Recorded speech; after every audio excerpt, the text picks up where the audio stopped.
like the street lights lit this town, like a fire in a blaze, gotta burn it down. Can't be afraid to leave this out. We got this far, don't know how.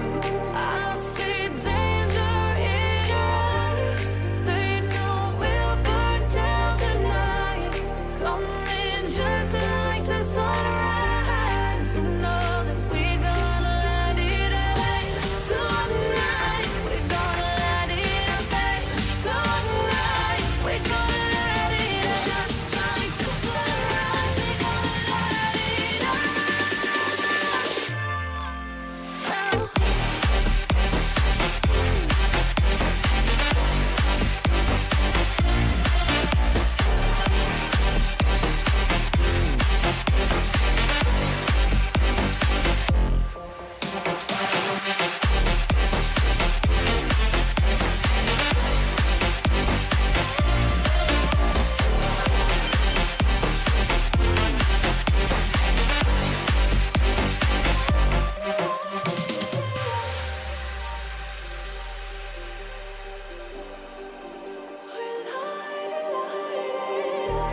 Just like a spark that's breaking out. Can't make a stop, can't turn back now. We know that there's no room for doubt. No, we can't turn back now. I see danger in your eyes. They know we'll burn down the night. Coming just like the sunrise. You know that we gonna let it away.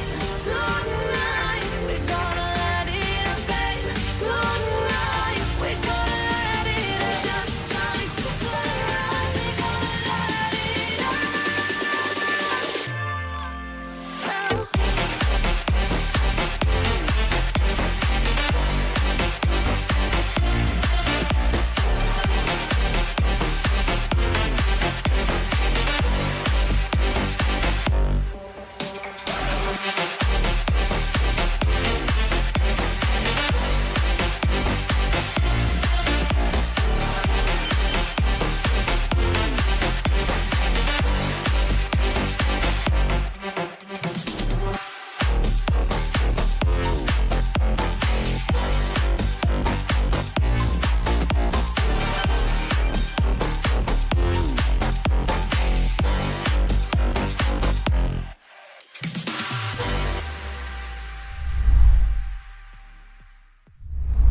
Fala internet, beleza? Seguinte, vamos começar uma live extra aqui no Back to Basics. Gente, hoje eu tô muito feliz porque eu vou entrevistar nada mais, nada menos que a Canon do Brasil. Mano, meu Deus do céu, cara, eu vou entrevistar através da pessoa do Bruno, tá, camarada, que eu já conheço há algum tempo.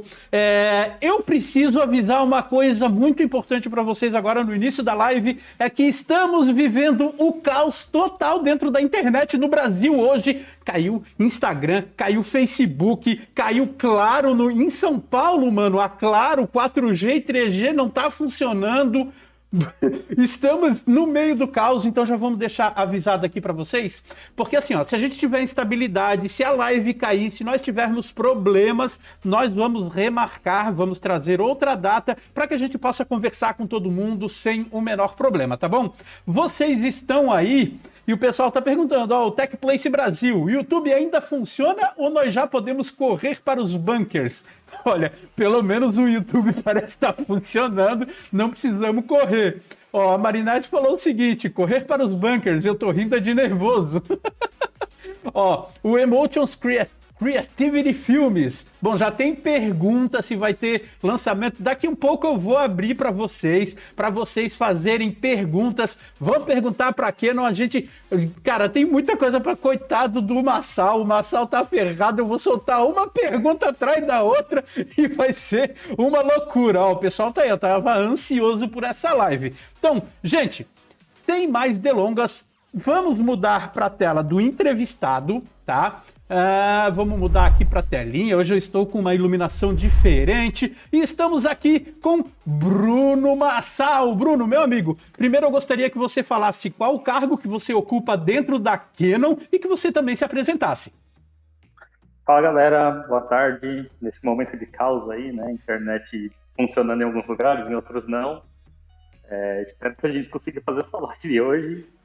Eu sou Bruno Massal, sou executivo de contas Cinema Use de vídeo profissional da Canon do Brasil. Trabalho primariamente com a divisão de cinema e de vídeo profissional, mas eu também atendo algumas demandas de câmeras híbridas, câmeras PTZ, broadcast, entre outros mercados, né, de vídeo especificamente. Cara, e como tu tá falando, né, a Canon hoje, ela é muito voltada para câmeras cine, câmeras híbridas, como você mesmo falou, câmeras PTZ, lentes e impressão. Mas assim, pra galera entender, hoje no mercado brasileiro, na Canon do Brasil, qual é o carro-chefe que vocês têm? Não, na verdade, o carro-chefe continua sendo a fotografia, né? Eu acho que a empresa é muito conhecida, é muito marcada aqui no Brasil pelas câmeras fotográficas, isso desde a década de 80, década de 90, mas a gente tem aí um pouquinho de força, cada dia a gente tem mais força em outros mercados também, né? O mercado de cinema aqui no Brasil, ele cresceu bastante e tem muitos profissionais, inclusive, que trabalham com...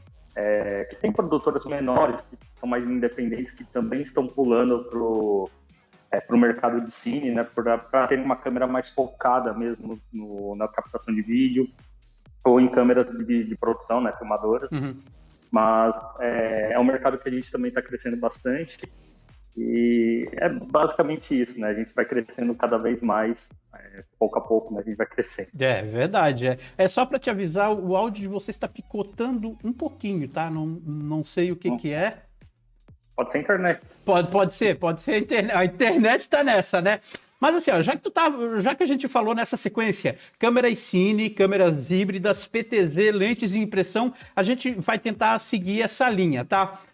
Falando um pouco do mercado de vídeo profissional, tá? A Canon tem câmeras de cine que, na minha opinião, são incríveis, entendeu? A gente tem C100, C100 Mark II, C700, tem a C70 que tá aí atrás de ti, com aquela lente toda camuflada, lindona.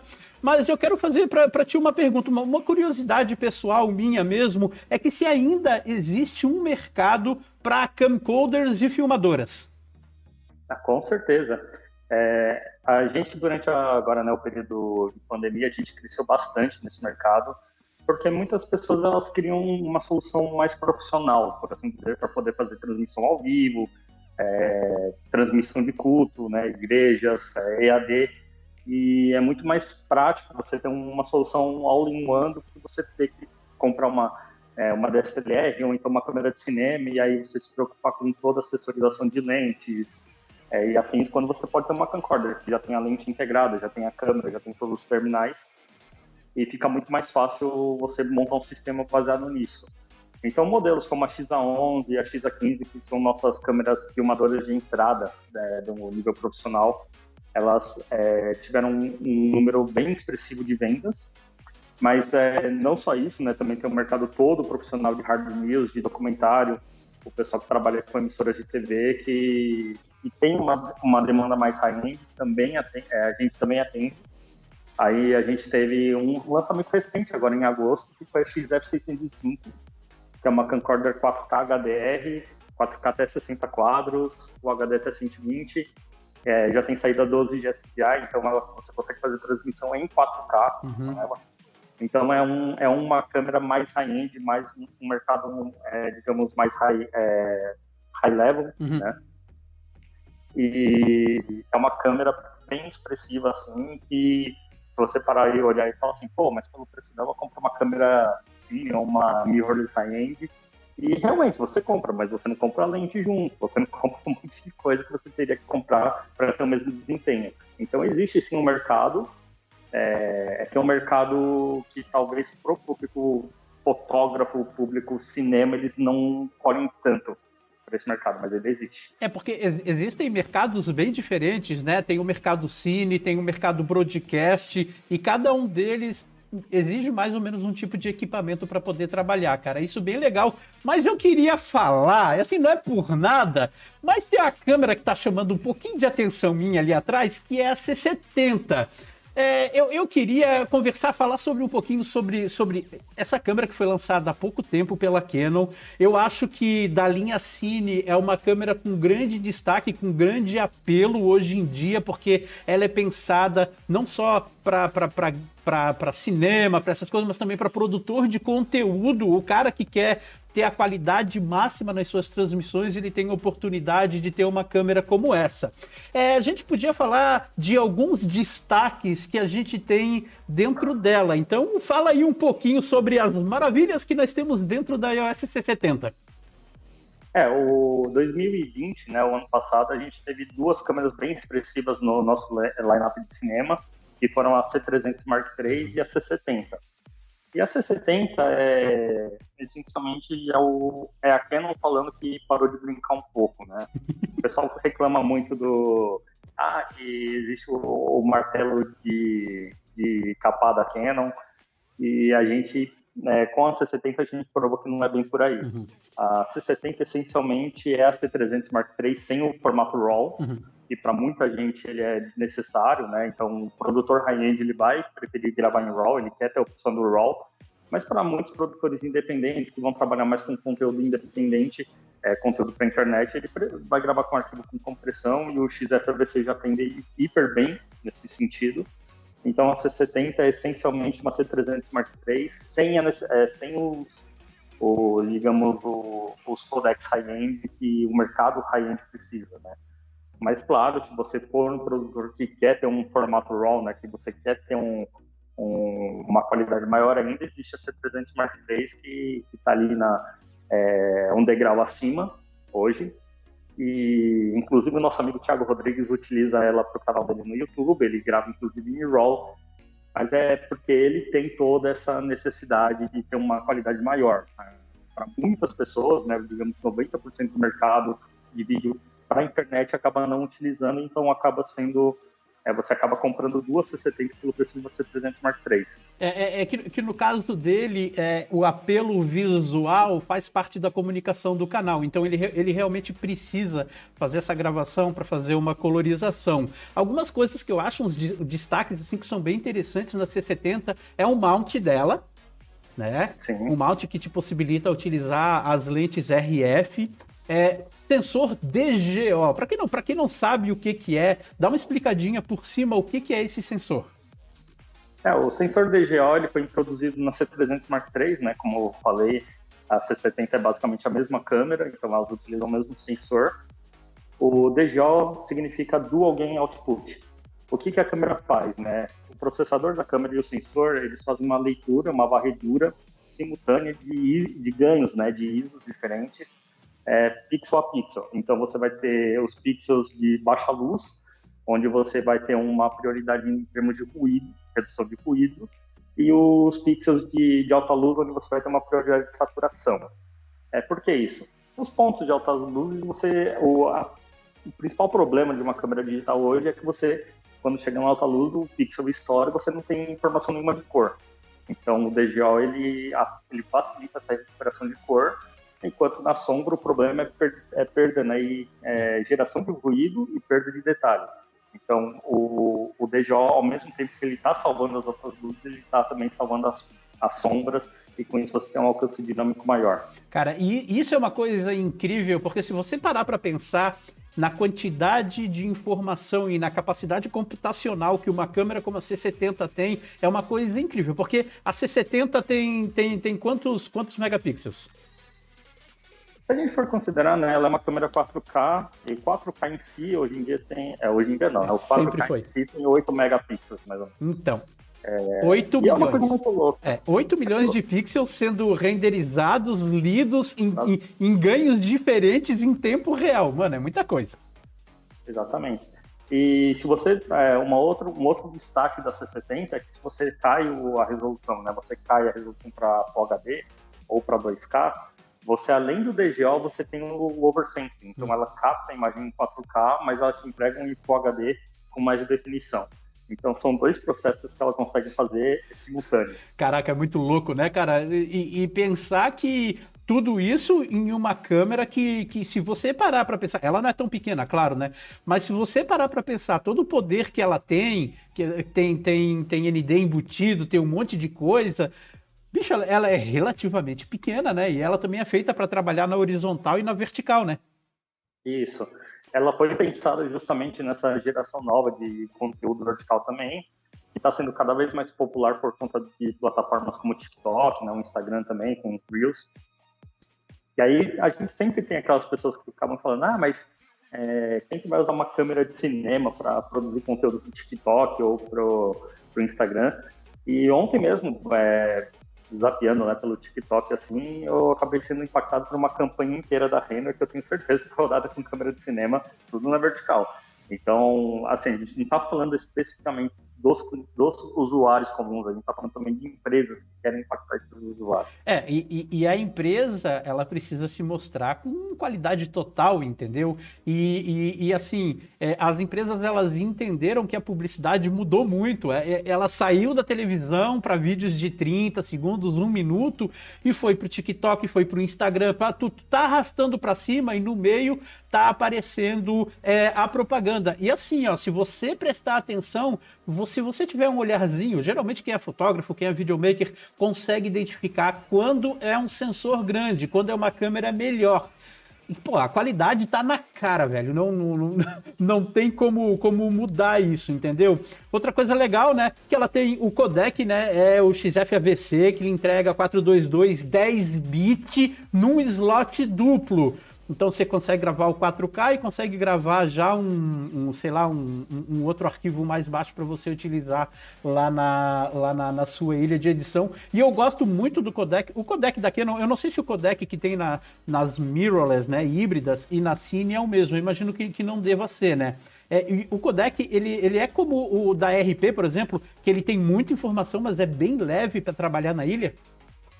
Não, um dos diferenciais das câmeras de cinema é justamente você ter a compressão selecionada, né? Então você tem o XFVC, no caso da C70 você tem a opção também do MP4, que está presente na R5, na R6, na R e na RP. Então, imagine que você tem um setup que você vai gravar, você tem uma Canon RP, uma Canon R, e você vai alugar uma câmera para acompanhar, você pode optar pela C70, se você colocar no mesmo codec. Ao mesmo tempo, você, por exemplo, imagina que você tem uma C300 Mark III e você quer ter uma segunda câmera, você pode alugar a C70 também e utilizar ela no XFVC, que é um codec que as duas têm. Uhum. Então você tem essa opção, né? Você pode escolher essas opções, mas falando especificamente da R6, da R5, né, e agora R3, elas têm a opção de H265, né, que é um encode de MP4, só que dentro de um outro espaço com um pouco mais de compressão, né, para arquivos com maior resolução. E a C70 também tem essa opção de H265. Então você tem o MP4 que está na RP, está na R, o H265 que está na R5, na R6, na R3 e o XFVC que está nas câmeras de cinema.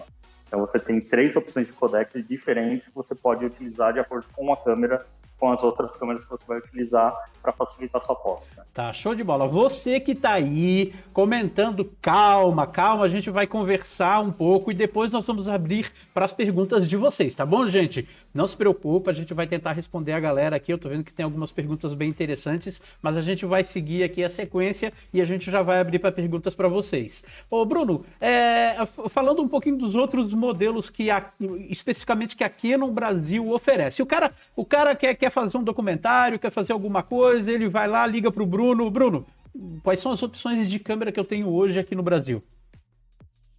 A linha inteira de cinema, na verdade, ela está disponibilizada no Brasil.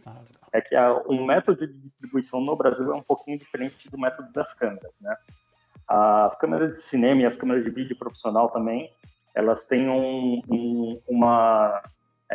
método de trabalho ex-works. Então, a gente trabalha com a distribuição nos Estados Unidos e as distribuidoras autorizadas que trazem os modelos para o Brasil. Então, muitas vezes o pessoal pergunta no nosso Facebook, no nosso Instagram, qual que é o valor da câmera, e a gente não pode responder porque, na verdade, a operação comercial não está com a gente diretamente, a gente não vende para o consumidor final. A gente vende para as distribuidoras que trazem para o Brasil. Então, o que a gente faz é procura a distribuidora da revenda autorizada de sua preferência, mais próxima da sua residência, e faça uma cotação com eles, porque eles vão te passar um valor mais preciso. Tá, show. Mas todos os modelos estão presentes, né? A gente tem a C100 Mark II, que é a câmera que eu estou utilizando hoje para live, a C70, tem a C200, C200B, tem a C300 Mark II, C300 Mark III, C500 Mark II e as variantes da C700, né? Tem a C700, C700 Global Shutter e C700 Full Frame. Então, todos os modelos de câmera estão disponíveis no mercado brasileiro. Cara, Global Shutter, ela é Global Shutter mesmo? Ela lê o sensor inteiro por vez, assim, por frame? O Global Shutter, ele tem prós e contras, né? O pró é que você não tem o efeito gelo, porque é um sensor que ele não faz leitura linha a linha, né? Então é por isso que ele é Global Shutter, ele não é Rolling Shutter. Mas em contrapartida você tem menos alcance dinâmico, então é uma faca de dois gumes que você tem que decidir o que você precisa, de fato. Nós chamamos isso de trade-offs, né? As trocas que a gente tem que fazer. Mas agora vamos falar um pouquinho das queridinhas híbridas DSLR mirrorless, né? Eu sei que aqui não tem câmeras DSLRs que ainda são vendidas, como a T7 Plus, tem a linha M, que é uma mirrorless APS-C, tem toda a linha R, mas vamos direto para a grande novidade, que é a EOS R3, né? A EOS R3, e eu queria falar dessas specs monstruosas que é a R3. Não, tu não vai mostrar. Meu Deus, que delícia, cara! Ó, gente, também tô com uma R3 aqui, tá? Mentira, é uma 50D. E eu queria te fazer uma pergunta direta. Porque você trabalha com cine no seu dia a dia, além da profissão que você tem dentro da Canon, você é videomaker profissional, produtor de conteúdo também, né, para o YouTube. O que mais te impressionou na EOS R3? Olha, você me conhece, né? Para quem não conhece o meu trabalho fora da Canon, eu trabalho muito com conteúdo automobilístico. E a R3 foi uma câmera pensada no fotógrafo e no filmmaker de automobilismo. Então, acaba sendo que eu sou exatamente o público-alvo dessa câmera. E eu estava até brincando esses dias, ela foi anunciada, eu mexi nela, e um amigo meu, ele falou, o que você achou mais impressionante na câmera? E eu falei, cara, tudo. Não tem eu simplesmente não consigo mensurar. Eu não consigo mensurar. E uma coisa que eu achei bem legal é que, essencialmente, é uma câmera que eu poderia ter e me supriria por muito tempo. Eu não teria necessidade de ficar trocando de câmera por um bom tempo. E eu acho que é isso. Basicamente, é uma câmera que é high-end e vai ficar high-end por muito tempo. Não, isso é uma coisa importante para a galera entender que, assim, ó, obviamente, a R3, primeiro, não é para qualquer, né, tipo de produtor de conteúdo. Você sabe, é uma câmera high-end, ela tem o seu preço, tudo que é topo de linha tem seu preço, mas eu vou falar, cara, assim, ó, como specs para fotografia e para vídeo, ela me impressionou muito, muito, muito, porque, nossa, cara, ela é muito rápida, ela tem uma taxa, o sistema de autofoco dela é uma coisa que... Mano, olha que eu já testei a EOS R5, vocês mandaram a EOS R5 pra mim, e eu sempre falei, todo mundo falando do 8K, do não sei... Cara, o maior destaque da R5 é o sistema de autofoco dela, que na minha opinião, pra fotografia, é quase perfeito. Em estúdio mesmo, eu testei pra caramba no meu estúdio aqui, deu 100% de acerto. Não preciso mais me preocupar com foco nesses momentos. E a R3 vai nesse meio caminho, né? Mas ela também tem outras especificações, como velocidade. Uma coisa que eu até queria te perguntar é a sapata dela. A sapata dela é energizada? Como é que é o esquema da sapata da R3? Então, eu vou até mostrar. Eu não sei se vai conseguir ver, mas basicamente ela vem com uma cover, né? Na sapatinha. E ela tem a mesma sapata que está presente na XF605, que é a Concordia que eu mencionei mais cedo. E essa sapata, na verdade, ela é uma sapata que a gente chama de multipropósito. Então, ela aceita acessórios, né? Inclusive, a gente está fazendo parceria com outros fabricantes de equipamentos, como a Tascam.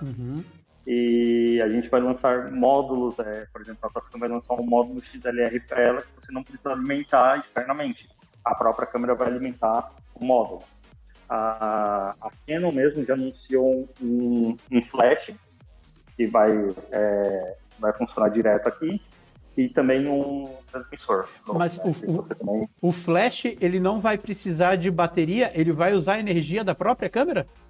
Ele é um flash menor. Ah, entendi. Ele não é dos flashes. Não é dos flashes maiores. Eu acho isso muito legal porque abre uma gama, tá, de vários equipamentos que podem ser criados, de iluminação, microfone. Cara, é muita coisa. Você ter, por exemplo, um microfone que é um XLR, que precisa de Phantom Power para ele ter a qualidade, e você não ter que ficar se preocupando com pilha, com a pilha acabar no meio do... Porque, pô, tu tem todo o controle dentro da própria R3. Bem, cara, bem legal aí, cara. Assim, ó...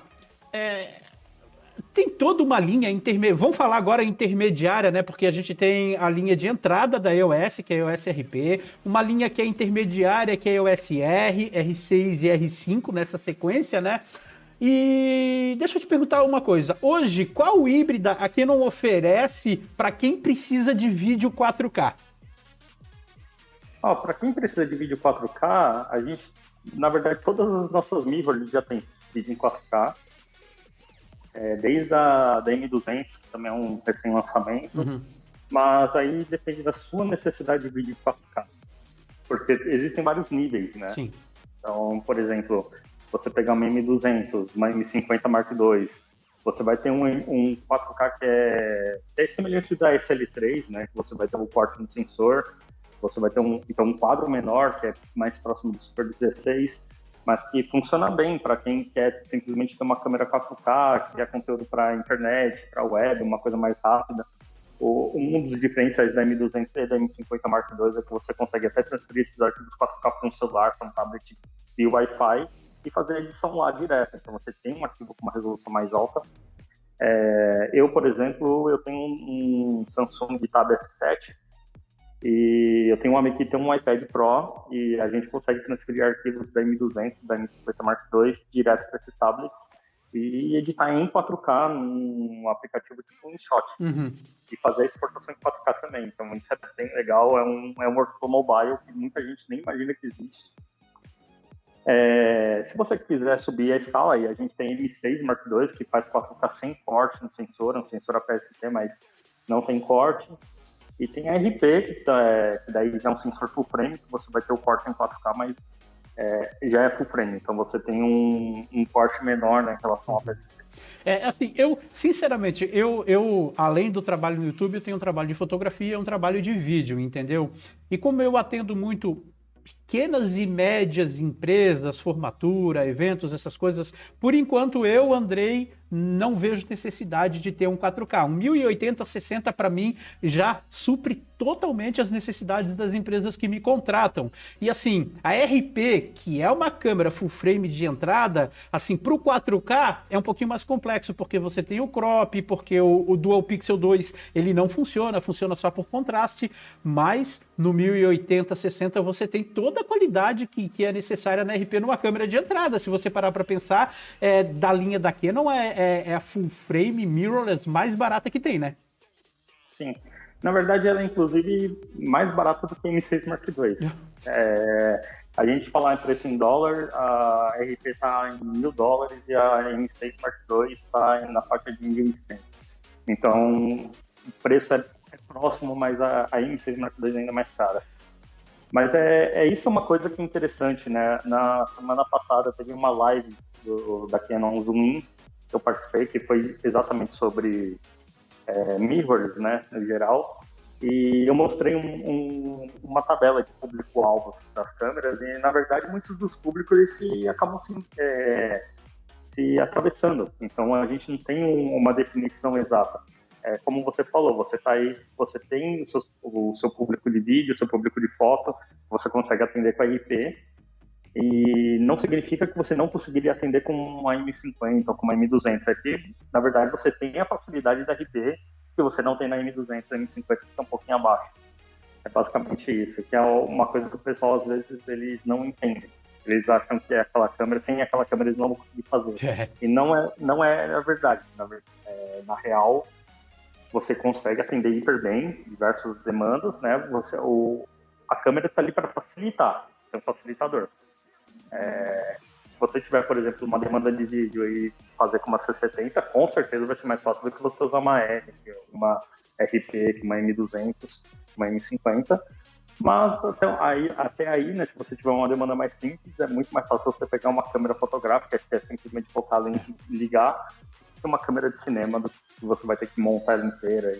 A gente está falando da C70, mas no quadro que está aparecendo aqui na live, não está aparecendo. Deixa eu mudar aqui para vocês conseguirem ver a C70 que está ali do lado dele. Olha, tá aqui em cima de mim. Que coisa mais linda essa câmera, mano. Ficou muito legal. E, gente, agora é o momento, todo mundo que tá aí assistindo, vocês estão vendo esse número que tá aqui em cima de mim? Essa é a quantidade de likes que nós temos na live. Ô, gente, não vão mendigar o like aí, como um amigo meu, Marcelo Campos, fala, não seja mendigo de like, dê like nessa live pra gente poder espalhar a palavra, tem muita informação importante aqui, que a Canon do Brasil tá oferecendo para vocês entenderem um pouco mais, a gente vai falar um pouco de mercado, a gente vai falar dessas câmeras que é muito importante a gente saber, porque faz parte, equipamento é uma parte extremamente importante de todo o processo de vídeo e de foto. Claro, o principal não está nisso, o principal está na cabeça do videomaker, do fotógrafo, mas com o equipamento certo, você tem os facilitadores tecnológicos, você vai conseguir fazer o seu trabalho de uma maneira mais facilitada e vai poder se concentrar no que é essencial, tá? Vamos voltar aqui para a tela onde está só nós dois, um do lado do outro. Assim, ó, a gente tu falou um pouco da linha APS-C, né? Mirrorless. Nós temos a M50, agora nós temos a recém-lançada M200, que eu estou pedindo muito para a assessoria da Canon, para ver se eles me mandam uma.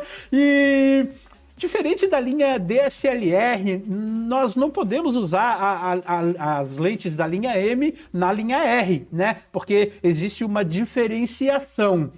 Eu queria saber qual as principais diferenças do mount RF e do mount M e por que essa decisão de ter dois mounts diferentes? Na verdade, assim, a linha M ela surgiu em 2012. Né? Então, na época, 2012, para você ter uma ideia, ninguém nem pensava em 4K direito na época.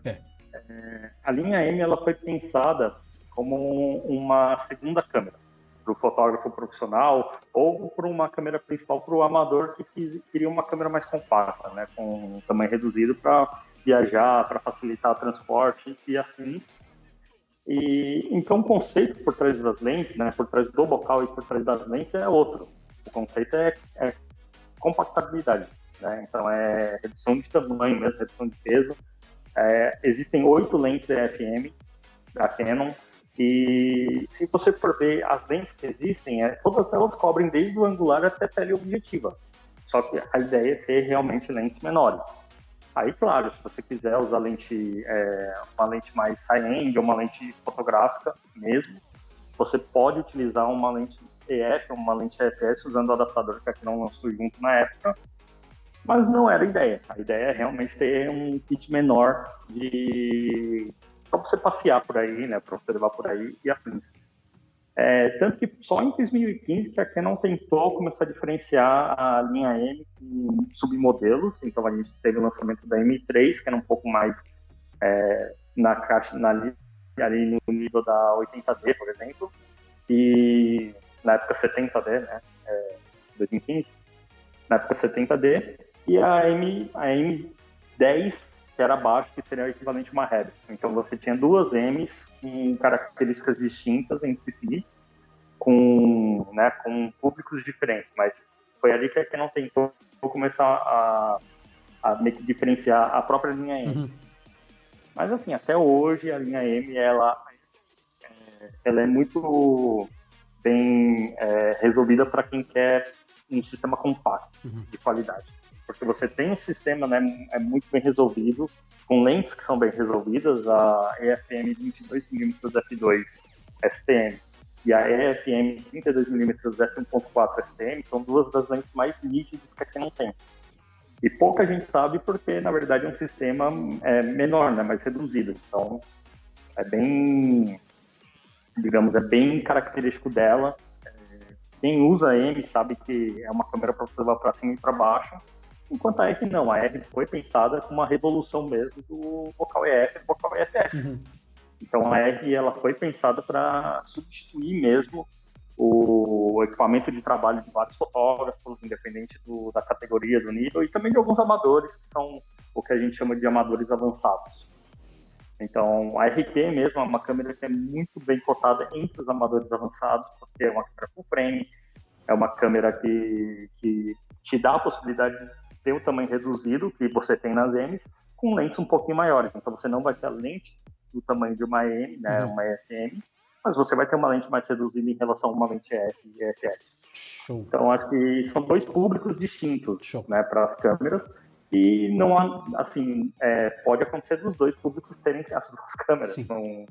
Não tem muita... Eu mesmo tenho uma M, eu tenho uma R e uma M5.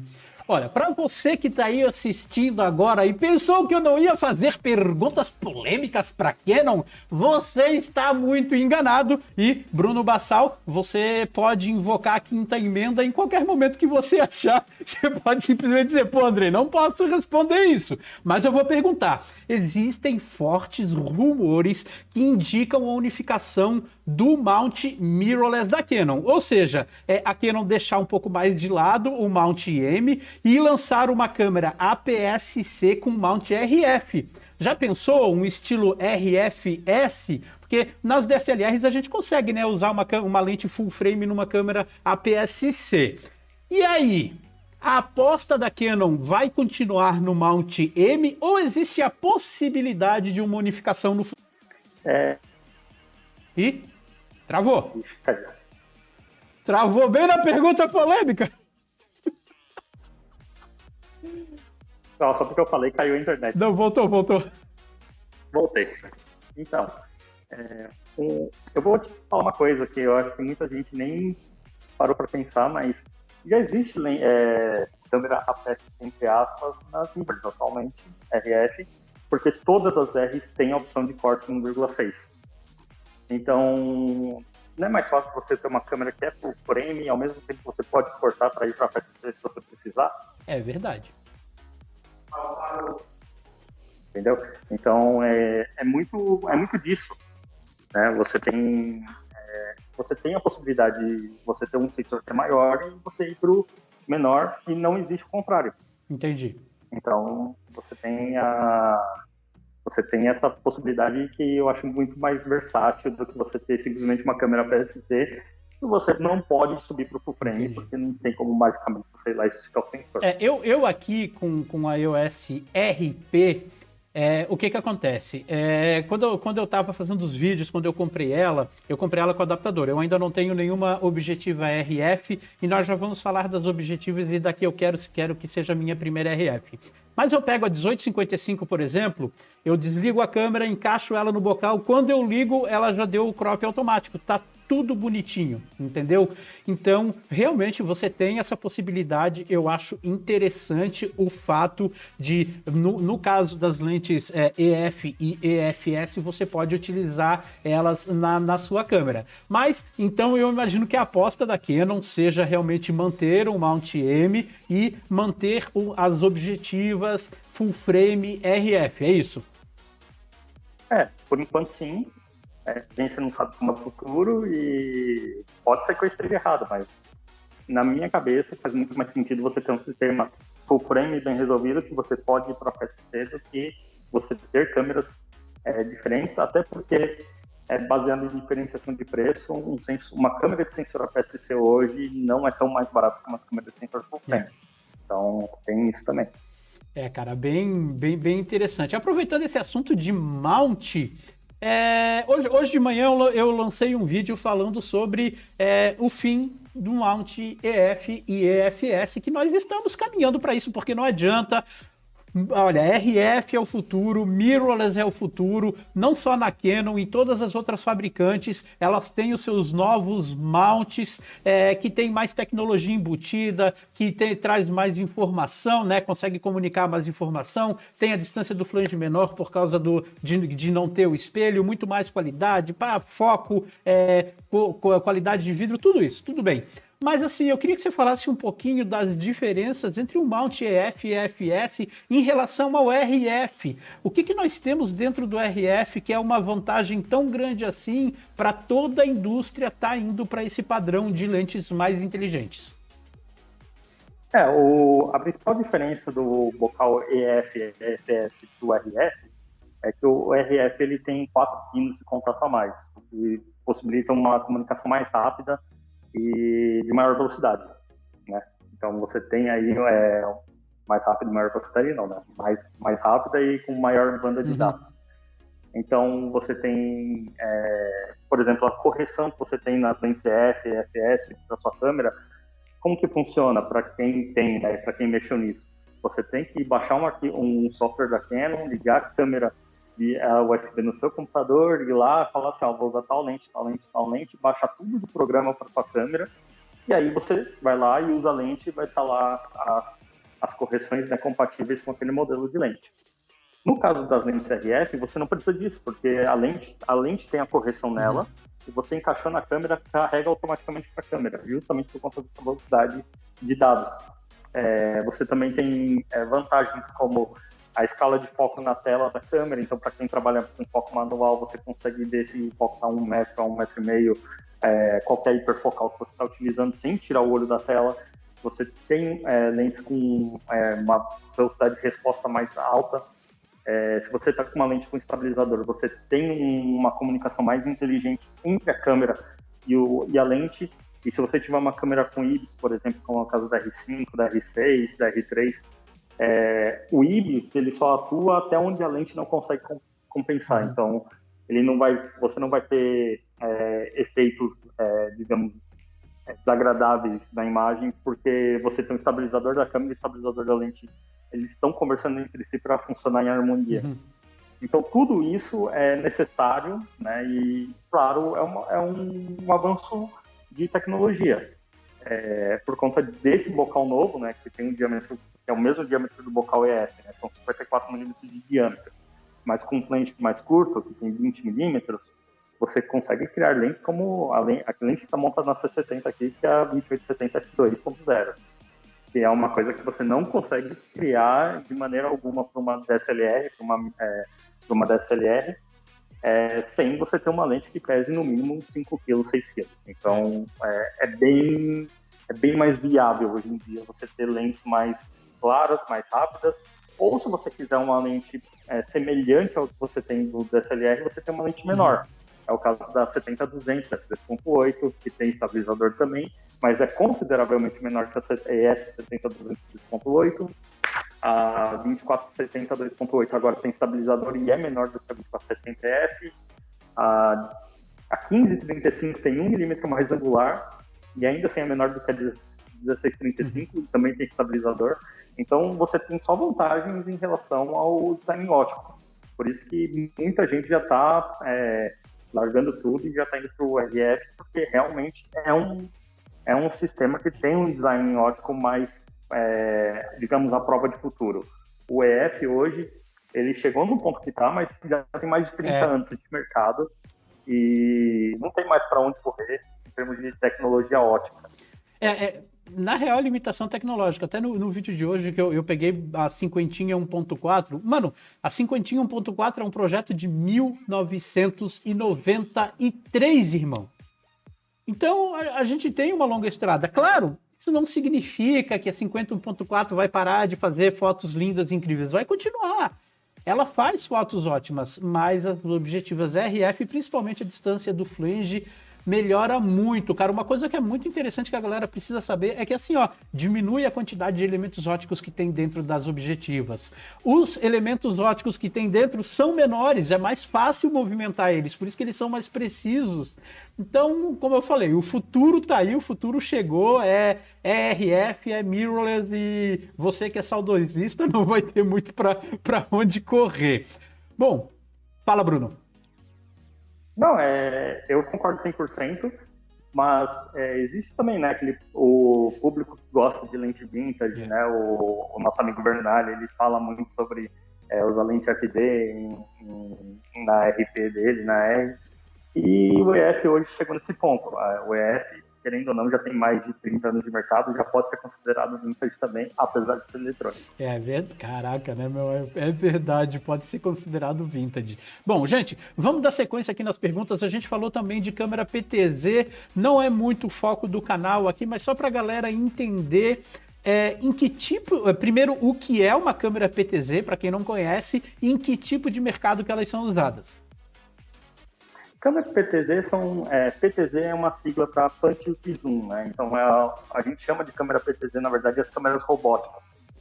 Então, câmeras robóticas são aquelas câmeras que independem de um operador fixo nela para serem operadas, né? Você tem, por exemplo, uma controladora, que você faz o movimento de pan, de tilt, de zoom, daí vem o nome PTZ. E você também pode mexer em outros parâmetros, como abertura, pode mexer no zoom, pode mexer na qualidade de imagem, né? Tudo isso a partir de uma controladora, e dependendo do caso, você pode ter dentro de um sistema, um ecossistema, mais de 100 câmeras. Então isso é realmente para você diminuir a quantidade a necessidade de um operador fixo por câmera, e você diminuir aí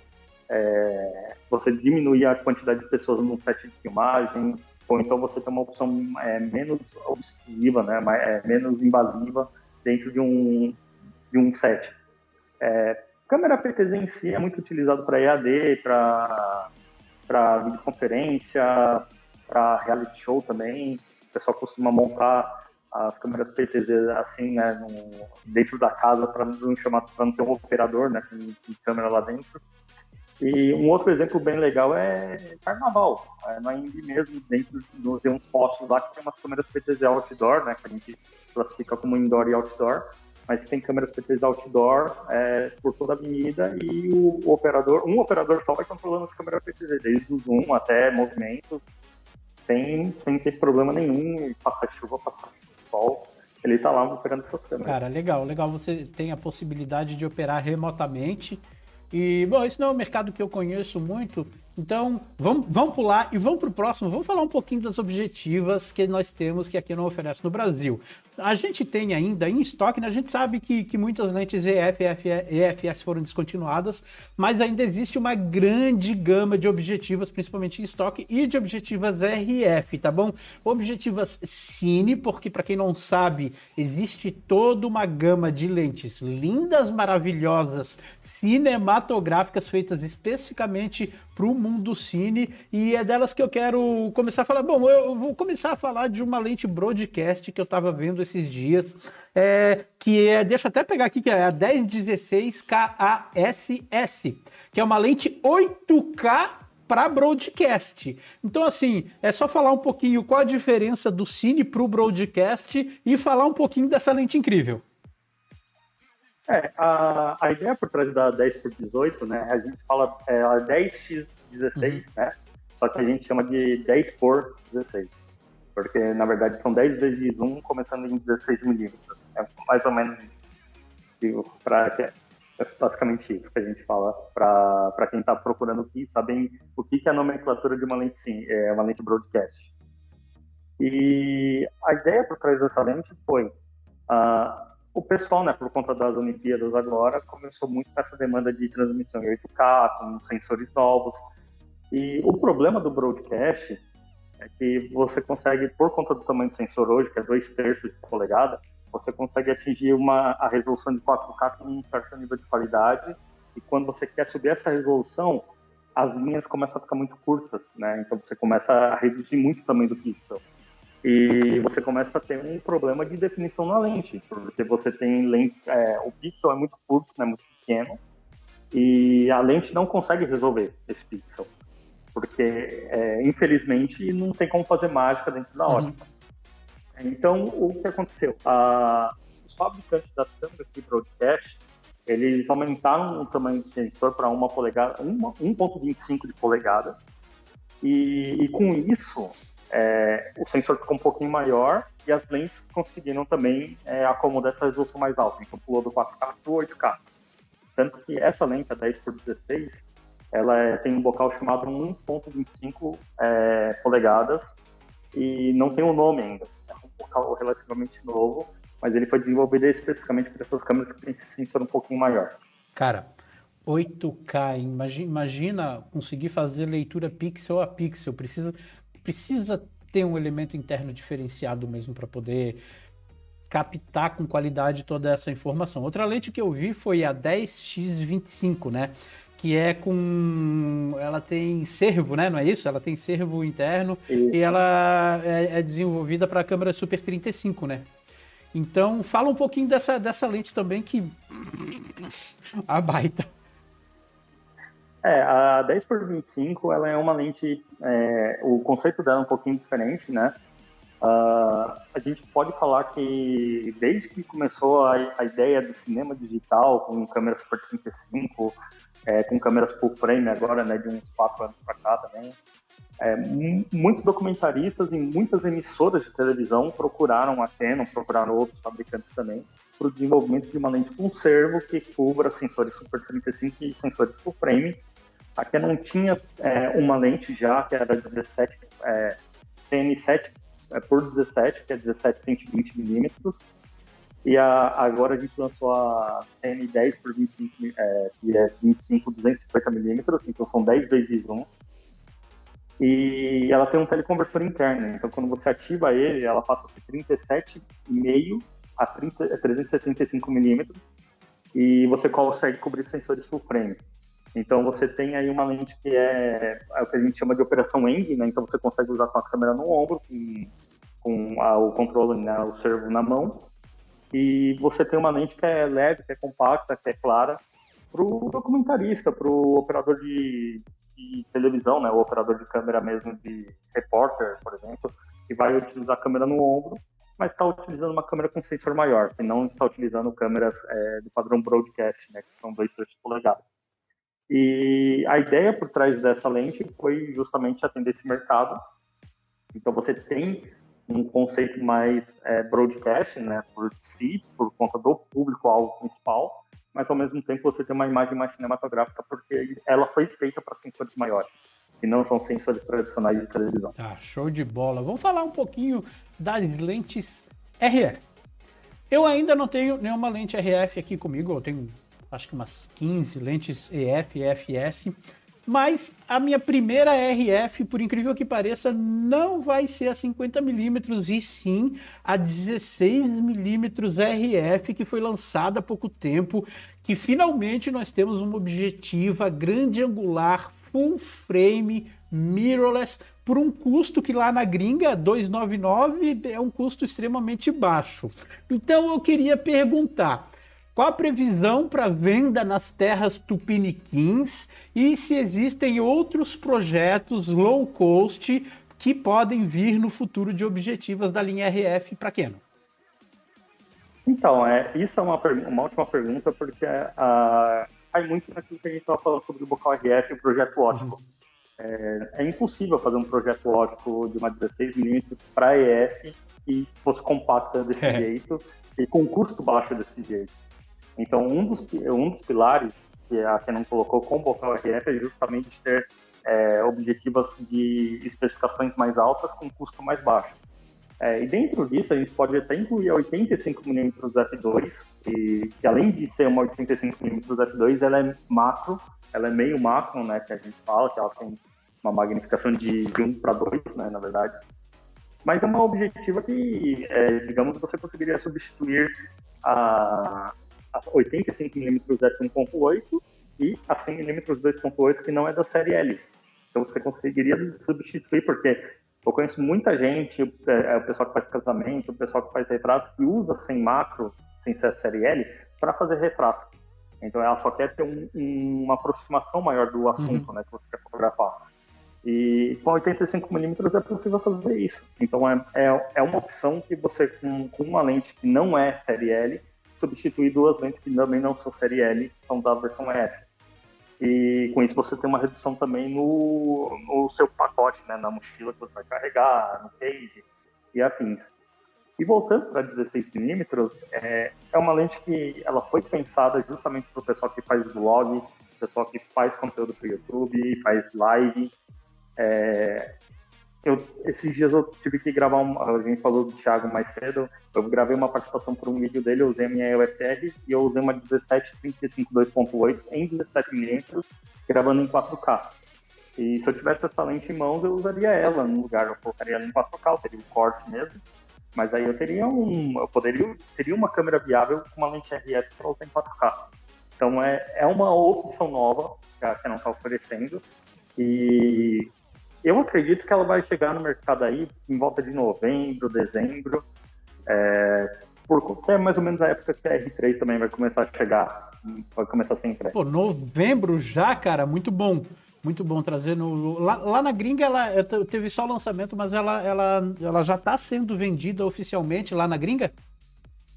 Sim, todos os modelos, né, que a gente anunciou agora aí na semana passada, ou retrasada, me pegou, não vou lembrar, mas já estão já estão em pré-venda lá fora, né, tanto a R3 quanto a 100-400, quanto a 16mm 2.8 já estão em pré-venda.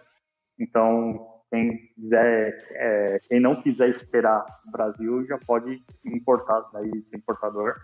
Mas eu sugiro esperar um pouquinho para aparecer nos primeiros reviews em português também, para também não falar, nossa, eu gastei, né, com a atual dólar, não é uma coisa muito saudável. O pessoal fala, gastei $600 para trazer a lente e a lente não é o que eu queria. Entendi. Então, é melhor esperar um pouco. Sempre bom, né? Mas eu vou falar pra você, eu tô extremamente interessado nesse objetivo. Cara, agora que tu mexeu aqui no teu ouvido, eu acho que a captação do teu áudio tá no fonezinho. Dá uma conferida aí. Acho que não é internet não, então. Vamos ver. Não, tá vindo aqui. Dá uma batidinha pra gente ouvir. Não tô ouvindo. Então... Ainda não ouvi. Bom, enquanto tu tá falando isso, eu vou continuar aqui, tá fazendo isso. O que acontece? Eu quero falar agora um pouco sobre mercado e tendência, tá bom, gente? Falando sobre mercado e sobre visão de futuro que a Canon tem, tá bom? Uma grande dúvida que eu tenho é em referência a câmeras básicas e câmeras APS-C. De certa forma, essas câmeras de entrada e essas câmeras com sensor APS-C, elas estão tendo uma competição muito grande com smartphones. Os smartphones, eles têm cada vez mais abocanhado o espaço do mercado e a gente sabe que tem mercados, inclusive, de câmeras que já não existem mais, ou tem bem poucos modelos, como Super Zoom, como câmeras point and shooter, né? Que é aquela câmera pequenininha que a gente dava zoom, que nas antigas a gente usava direto, entendeu? E outra, né? Com a queda dos valores das câmeras full frame, como por exemplo a EOS RP, que é uma câmera full frame que tem um valor que já é mirrorless, que já tem toda a tecnologia atual, que tem uma qualidade muito, muito, muito boa. Eu queria saber de vocês sobre essa tendência. Se existe uma tendência para o mercado ir totalmente para o full frame, se as fabricantes, claro, no caso da Canon, têm um pensamento de conseguir... de partir mais para o lado profissional e, quem sabe, não apostar tanto nesse lado APS-C e câmeras de entrada, ou então vai continuar apostando, vai continuar fabricando câmeras APS-C como a M200, como a M50 que nós temos aí no mercado hoje. Opa, estamos sem áudio. Testando. Agora voltou. Então, Então, beleza. Então, Pergunta cumprida. não, é uma ótima pergunta. Na verdade, assim, falando especificamente sobre esse tipo de mercado, eu acredito, não só eu, como a Canon acredita, que há espaço para todo mundo, para todo tipo de usuário. Obviamente vai ter um usuário que vai preferir carregar uma câmera sempre no bolso. Tem muitos profissionais, né, fotógrafos, diretores de fotografia, diretores, produtores, que gostam de carregar um celular com uma câmera melhor, porque ele pode ter uma referência melhor do que ele quer gravar ou que ele quer fotografar ali no bolso dele, para voltar depois com a equipe inteira de produção e fazer a imagem para valer. E também tem aquele que fala, não, eu vou fazer um making off disso aqui rapidinho com o meu celular, que é mais fácil, eu edito aqui no celular mesmo, já publico. Então existe um mercado para tudo, né? Como a gente estava falando ali no começo, são equipamentos, eles estão aí para facilitar a vida. É claro, né? A gente pode falar muito bem sobre a substituição de compactos pelo mercado de smartphones, porque é mais fácil você substituir uma compacta por um smartphone. Normalmente, o mercado de compactas era composto por 95% de câmeras que eram completamente automáticas, com sensores do tamanho de um sensor de celular. A única diferença era o zoom óptico, e mesmo assim, alguns celulares tinham a proposta de ter um zoom óptico já. Então, você tem aí uma demanda que é diferente, por assim dizer. Entendi. Mas hoje é bem difícil a gente falar, né? Teve um fabricante que lançou um celular com um sensor maior, eu acho que micro 4 terços ou 1 polegada, alguma coisa assim, que ainda assim está bem longe de ser um sensor APS-C, quem dirá um sensor full frame. Então, são meios, de fato são meios. Eu entendo totalmente quem quer ter uma câmera mais robusta, né? Uma câmera, uma entrega de imagem mais, uma entrega de imagem melhor no bolso, mas tem para tudo, né? Tem hora que você vai precisar de uma câmera mesmo, e então ninguém precisa ficar preocupado que vai perder emprego, coisa do tipo. Não, isso é uma verdade, sabe? Assim, apesar do avanço das câmeras em smartphones, existem dois tipos de público extremamente bem definidos. Existe aquele cara que quer tirar uma câmera do bolso, apontar, fazer a foto, acabou, ele não quer se preocupar, quer que a foto saia legal porque ele só quer postar lá no grupo da família. E tem o cara que tem uma preocupação um pouquinho mais com composição. O cara não é fotógrafo profissional, mas o cara gosta de ter um controle manual, de ter um controle de abertura, de ISO, de ter uma capacidade de qualidade técnica que uma câmera mais básica dá do que um celular. Então, esse mercado aí, eu acho que ainda vai perdurar por um bom tempo. Acho que, sinceramente, não acho que smartphone vá substituir câmera. Isso é uma coisa... Porque todo mundo acha que o smartphone vai evoluir e as câmeras vão ficar no que elas estão hoje. Não, elas vão evoluir também. Existe toda uma evolução que está acontecendo na indústria da fotografia. Uma outra curiosidade polêmica aqui, que eu vou soltar aqui, é que se a gente parar para ver, todos os últimos lançamentos que a Canon teve foram lançamentos de câmeras mirrorless, de objetivas mirrorless. Olha, sinceramente, eu não lembro do último lançamento, fora a T7 Plus, mas a T7 já existia há algum tempo, né? De uma câmera DSLR, de uma objetiva DSLR. Será o fim das DSLRs novas? O que tu acha por aí? O que a Canon acha disso? Na verdade, a gente está dentro do período de transição, né? Hoje a gente tem 8 modelos de mirrorless no mercado, são 3 da série M, 5 da série R, e temos exatamente 8 modelos de DSLR. Então a gente tem T7 Plus, T100, SL3, T8i, 90D, 5D Mark IV e um DX Mark III. Então são 8 modelos de cada. Então, existe, né? A gente está exatamente no período de transição. Fora a T7 Plus, que foi lançado em junho do ano passado, a 1DX Mark III foi lançado em janeiro do ano passado, 2020.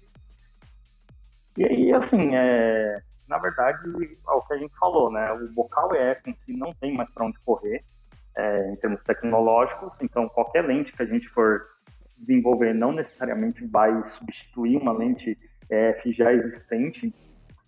A gente lançou a EF 400mm 2.8 versão 3 junto com a DX Mark III. E essa lente, na verdade, ela precisava de uma repaginada. Ela era uma lente já muito pesada. Os fotógrafos de esporte queriam uma versão um pouco mais leve dela. Então a Canon foi lá e fez uma versão um pouco mais leve, um pouco mais robusta, com uma qualidade de imagem melhor. Mas, assim, são casos pontuais, não são todas as lentes que vão ter como repaginar, né? A 2470 2.8, por exemplo, a versão EF é uma lente incrível já. Quem usa hoje sabe que ela é uma lente bem nítida, é uma lente que atende muitos mercados e está aí desde 2014 já no mercado. A gente tem a 50mm f1.2, que está aí também desde 2005, que é uma outra lente que é bastante utilizada por retratistas, por casamenteiros. Então, é difícil você justificar lançar uma versão 2 da 50mm 1.2 e falar para todo mundo que tem a versão antiga para troca. É verdade. Entendeu? Então, é bem difícil, né? Então, a gente acaba pegando um pouco essa questão e só, assim, para quem quer ter uma previsão assim, né, que a gente pode falar sobre quanto tempo vai durar essa transição, não tem como saber. Uhum. Esse é a questão maior, né? Pode ter uma demanda muito maior de EF, que a gente imagina, então as lentes mais populares vão continuar sendo fabricadas por mais 5, 6, 10 anos aí, a gente não sabe. Mas como pode chegar num momento que simplesmente não vai mais vender lente EF e aí a Canon vai falar, então tira tudo EF de linha. Se tem uma coisa que eu aprendi nesses anos aí noticiando o mercado da indústria da fotografia, é que o mercado é totalmente imprevisível, cara. Olha, para quem trabalha estudando o mercado dentro das empresas, tem um trabalho relativamente difícil, porque pode acontecer de simplesmente em um ano não ter mais lente FS, como pode acontecer também da demanda acabar aumentando. Galera, meu Deus, vai acabar, vamos comprar, vamos tentar comprar nova. Então, assim, em relação a fabricante, a gente tem que entender o seguinte: enquanto estiver vendendo, enquanto estiver fazendo sentido para fabricante ter essas objetivas, vai ter. A partir do momento que o mercado começar a preferir outro tipo de objetiva como a RF, acabou, irmão. Então, no final das contas, é a gente que está do lado de cá que vai acabar definindo isso mesmo sem pensar. Porque se eu deixo de comprar uma lente EF e compro uma lente RF, eu estou dizendo para Canon que eu, no futuro, prefiro lentes RF. E o mercado está aí. Bom, eu tinha uma pergunta preparada aqui sobre as lentes EF e FS que foram descontinuadas, mas a gente já falou dela. E eu queria fazer uma última pergunta antes de abrir para a galera que está aí na live fazer perguntas para Canon do Brasil. A gente sabe, falando de novo de smartphone, né? Dessas coisinhas pequenininhas que a gente tem aqui, que tem um monte de elemento óptico, um monte de loucura, só não tem este autofoco delícia. Mas nós temos cada vez mais tecnologia de inteligência artificial embutida dentro desses aparelhos. Uma coisa que eu sinto muita falta nas câmeras, mesmo, eu sei que já existem algoritmos de inteligência artificial extremamente eficientes dentro da R3, por exemplo. Quando a R3 está reconhecendo o olho humano, quando a R3 está reconhecendo um olho de um animal, agora fazendo reconhecimento de um carro na pista.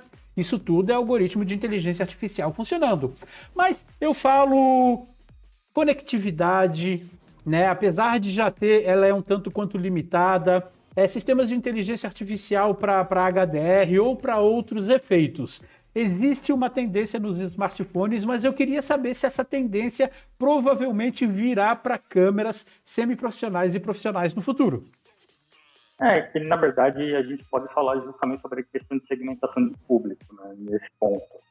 Então, as tecnologias que estão presentes nos smartphones, elas foram pensadas em facilitar a vida do público comum. E um público profissional, ele tem outras demandas que são mais exigentes. Então, é difícil a gente chegar e falar assim, então agora a câmera vai sempre estar conectada numa nuvem, sempre que você tirar uma foto RAW vai ser enviado, porque acaba sendo dependente de inúmeros fatores, como banda, conectividade. Num dia como hoje, por exemplo, que a Claro simplesmente parou de funcionar. Me fala um cara que está fazendo uma falta, sei lá, fotografando alguém que foi preso, alguma coisa da CPI, o cara não está conseguindo subir as fotos porque não tem internet. E aí? Entendeu? Então é uma questão de dependência tecnológica e confiabilidade. Falando um pouco, né? Você mesmo mencionou a questão da inteligência artificial para identificação de olho humano, diferenciação de olho humano para olho animal, para carros, né? Então, os algoritmos das câmeras eles vão sempre focar mais para o lado prático da coisa. Então, a gente tem aí, por exemplo, a R3, tem identificação de automóveis. E aí, você tem categorias de automóveis distintas. Por exemplo, quando vai uma moto, ele não está dentro do automobilismo, mas como que você identifica uma moto porque são 2 rodas e não 4 rodas? Né? E se a gente for falar aí, Open Wheel, Fórmula 1, Fórmula Indy, você tem aí um carro que não tem capota, ele não é fechado. Como que a câmera identifica isso? Então a câmera, ela sabe que você fotografa aquilo pelo capacete. Ela entende que o capacete do piloto faz parte do automobilismo. Caraca! Então, é um diferencial que a câmera tem em si. A gente está falando do tracking de olho, né? Então a câmera ela vai ler o ponto que você está olhando e vai fazer o foco ali. Se você estiver com um foco no olho e identificação de automóveis, né, o móvel de automobilismo, a câmera vai saber para qual carro que estiver na pista naquele momento você quer fazer o foco. Então ela junta as duas tecnologias. Uhum. E a Honda X Mark III mesmo, ela já teve uma tecnologia chamada EOS ITR-AFX, que ela é um algoritmo da câmera que conforme você vai usando ele vai ficando cada vez melhor, mas ele identifica a cabeça humana, o formato da cabeça. Então, imagina que você tem a pessoa de frente, né, detecção de rosto, e a pessoa vira de costas. Com câmeras que não têm essa tecnologia, o foco ele vai sumir. Uhum. Mas com as câmeras que têm essa tecnologia, que hoje já está presente na R5, na R6, também na R3, e também na C70, então já é uma tecnologia que está sendo abrangente, né, está sendo utilizada em mais modelos de câmera. Se a pessoa virar de costas, o foco continua na cabeça dela, porque sabe que ali que é a cabeça, e se a pessoa virar de novo, já vai estar o foco mais próximo do rosto. Então isso é tudo tecnologia que vem da inteligência artificial que está presente na câmera. Cara, isso é legal. Eu tinha muito problema com isso antes, tá? De eu estar fotografando a menina e ela tá fazendo as poses e o foco tá lá cravadinho no olho, ou na cabeça, né? Eu pedia para ela dar uma giradinha. Quando ela girava, a câmera automaticamente jogava o foco no infinito. Quando ela voltava, ela demorava um pouquinho, meio segundo. E às vezes ela voltava com um sorriso bonito e a foto, ela não estava com o foco no ponto certo, mas isso já foi resolvido com essas tecnologias de inteligência artificial. E na minha visão, sim. Tá? Na minha visão, sim. Apesar de outras fabricantes já terem tentado fazer câmeras mirrorless, DSLR, com um smartphone embutido atrás, a Yongnuo fez, a Samsung fez, entendeu? Então, eu acho que esse é o futuro, eu acho que vai acontecer, tá? Vai acontecer, não agora, vai demorar um pouquinho, mas eu acho que cada vez mais as câmeras vão ficar mais smart. Gente, vou abrir para perguntas para vocês, já temos 1 hora de live aqui, a gente já conversou, já trocamos bastante ideia e agora eu quero abrir. Você que está aí na live, eu separei antes das perguntas, vocês vão começar a fazer perguntas porque tem uma latência, mas eu separei algumas perguntinhas aqui, ó, que elas vão aparecer na tela. Agora o Bruno está em tela cheia. E, bom, aí, ó o J. Norberto perguntou: a RF 16mm 2.8, quando chega, já foi respondido, em média de preço. Ah, meu Deus do céu, vamos saber quanto é que vai ser, brincadeira. Depende do preço do dólar do dia, né? Não sabe. O cara não sabe como é que vai ser. Mas pensem o seguinte, tá? Pensem o seguinte, preço em dólar, dobra o preço em dólar, coloca mais pelo menos 25% aí em cima que a gente chega num valor um tanto quanto próximo, tá bom?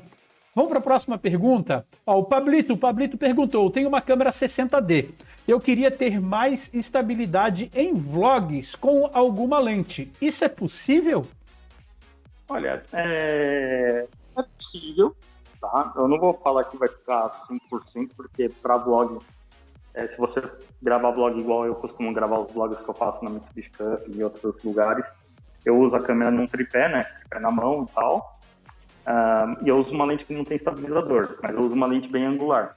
Então eu acho que se você for para uma 10-18 milímetros que tem estabilizador e por ser angular, né, você sempre usar em 10 milímetros, talvez você tenha aí a estabilização que você queira, porque é mais difícil você perceber as tremidinhas quando está muito angular, e o estabilizador dessa lente talvez já resolva a questão das tremidas que venham a acontecer. É uma possibilidade mesmo, o grande angular ajuda bastante. Ó, o Carlinhos Leal está perguntando o seguinte, hoje, qual a melhor câmera para youtubers? Eu vou melhorar um pouquinho essa pergunta dele, porque qualquer uma das câmeras ela é boa para youtuber. Mas em relação a custo-benefício, para quem está começando, quem quer fazer um investimento numa câmera melhor e sair do smartphone, no line-up da Canon? Olha, sendo bem sincero, eu acho que a câmera mais adequada hoje seria a M50 Mark II ou a SL3, que são essencialmente a mesma câmera, só que uma é DSLR e a outra é mirrorless. E aí depende muito de você. Basicamente, você já quer ir para uma mirrorless, que essencialmente é o futuro, né? Ou se você quer apostar num sistema que está mais consolidado, que vai ser mais fácil de achar lente e afim. Então, você tem duas boas opções, que já tem a possibilidade também de gravar em 4K, se for necessário, ou até mesmo entrar com microfone externo, se você quiser melhorar áudio. E são câmeras compactas que você consegue levar por aí, se a sua intenção for fazer vlog. Então, eu acho que seria por aí. Tá, show de bola. Vamos para a próxima pergunta. Planos para lançar câmeras custo-benefício para o Brasil? Olha, custo-benefício é relativo. Tem que falar que... Opa! Deu uma cortadinha aqui o Wi-Fi. Vai. Então, custo-benefício é relativo, né? Se você chegar para um produtor de conteúdo que o cara vive de YouTube, só quer saber de faz live toda semana, um cara igual você, Andrei. O que é um custo-benefício melhor? Uma RP ou uma C100 Mark II que está mais ou menos na mesma faixa de preço, só que especificamente para o YouTube? Entendeu? Entendi. Então, o custo-benefício é sempre relativo. Agora a gente pode falar, não, eu quero uma câmera que faça vídeo e faça foto e faça ambos de uma qualidade ok. Todas as câmeras vão fazer. A gente está num momento do mercado que não tem câmera ruim. A gente tem câmera inadequada. Então, você que tem que identificar o que você precisa, porque às vezes você vai lá e fala, pô, eu vou para essa câmera, mas essa câmera aqui ela não tem entrada de microfone, então vou ter que subir a escala um pouquinho. Ou você vai falar, essa câmera vai ser overhead, ela vai ser fixa lá, não vai ter áudio nela, então não precisa do microfone. E aí você vai vendo esses detalhes, esses pequenos detalhes, para você entender o que te atende melhor. Então, a questão do custo-benefício é você quem vai ditar. Na minha opinião, o melhor custo-benefício hoje na Canon é a RP, que é uma câmera full frame, que está aí já e vai atender hiper bem para quem está na fotografia, vai atender também bem quem que mexe com vídeo, que tem uma qualidade legal. O próprio André é uma prova disso, o Bernalha também é outra prova, porque ele usa RP eventualmente. Mas se você quer ter uma câmera mais completa, eu iria de USR. É um pouquinho mais cara, mas eu acho que já está num nível bem mais acima do que a RP, em termos de qualidade de imagem, em termos de qualidade de vídeo. E já tem opções como log, tem que gravar saída externa limpa para gravação com 422 10 bits, que é um codec intermediário. Tem um autofoco em 4K, né? Mesmo com corte você tem dual pixel nele. Então é uma câmera mais completa nesse sentido e o custo dela hoje no Brasil não está tão acima da RP. A real é que tem para qualquer gosto e para qualquer bolso, né? Então você que está aí tá mais apertado aí, tem uma SL3 aí bonitona que vai te atender. Se você já quer um pouquinho mais de qualidade, já tem a RP, tem a R. Se você acha que você precisa imprimir uma qualidade de colorização de tudo, vai numa C70. São opções para todos os bolsos e para todos os gostos, tá bom? Vocês vão fabricar mais lentes EF e EFS ou agora só vem RF? E quanto a DSLR? O Juan tá perguntando. Então, aí eu pergunto, você quer saber se a gente está fabricando lentes EF e FS que já existem ou modelos novos? Porque se forem modelos novos, é o que a gente falou mais cedo. Não sei para onde vai correr em termos de tecnologia, mas as lentes que estão em linha estão sendo fabricadas. Então, tem abastecimento, pode demorar um pouquinho por conta de demanda, porque podem acontecer inúmeras coisas. A gente está num momento de falta de suprimento, né, para chips e afins, então pode afetar também a fabricação de lentes EF. Mas se você está falando de lentes novas, aí é RF e até um certo ponto é FM também, mas são outras categorias de lente, né? Hoje são outras categorias de lente para outro sistema. E câmeras em si, o foco eu acredito que seja mais R e M. A gente teve aí a M50 Mark II, que foi lançada esse ano, agora teve a R3, a R5 e a R6 foram lançadas ano passado. Então, tudo indica, né, que o foco mesmo vai ser mais R, vai ser mirror. A gente está batendo nessa tecla aqui desde o meio da live. Não adianta. O futuro é mirrorless. Vamos dar uma olhadinha aqui nas perguntas em tempo real. O Paulo H. Dias, fotógrafo, perguntou: bateria LP-E17 vai lançar com capacidade maior do que 1040 mAh? Não tenho ideia disso, por enquanto. Pode ser que sim, pode ser que não. A M6 Mark II, ela utiliza essa bateria. Se não me engano, a M50 Mark II também utiliza. Mas a RP utiliza essa bateria. Mas eu não sei, eu desconheço qualquer plano de uma nova câmera ou de um novo modelo de bateria desse formato. Tá, legal. O Gustavo Jardim está perguntando o seguinte: a Canon conversa com outras fabricantes de lente para mount Canon, como exemplo a Sigma e a Tamron. Sabe por que há tanta demora nelas lançarem lentes para mirrorless Canon? Assim, as fabricantes terceiras, elas têm uma ampla gama de EF e EFS, mas agora para RF a brincadeira está diferente, né? Essencialmente a Canon ela é um pouco mais conservadora nesse sentido, e ela não abre a tecnologia do bocal, né, as patentes em si por abrir. Mas, ao mesmo tempo, a Canon é a única fabricante que não demora em abastecer o mercado. Uhum. Então, a gente está falando de um sistema... O sistema R, por exemplo, ele foi lançado em setembro de 2018, já com 4 lentes, sendo 3 profissionais e uma de uso amador, né? Era 35mm a 5.8. E hoje já são 23 lentes.